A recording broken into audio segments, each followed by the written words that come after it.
Safe place is one of the most popular exercises at PsyTechVR. EMDR therapists use Safe Place for resource installation. We're going to start by opening the app. You click Safe Place, and you can ask your client, what is your safe place?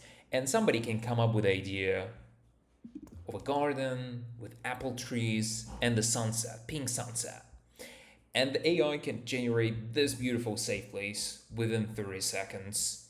It's going to be a fully VR safe place. And inside the safe place, you can activate the EMDR. You click EMDR and you choose to run this in the safe place.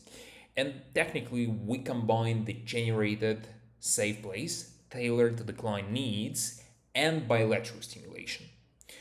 The client in the headset will see the object going back and forth. This will also produce a sound coming from two sides of the headset, and this will also send the synchronized vibration into the controllers.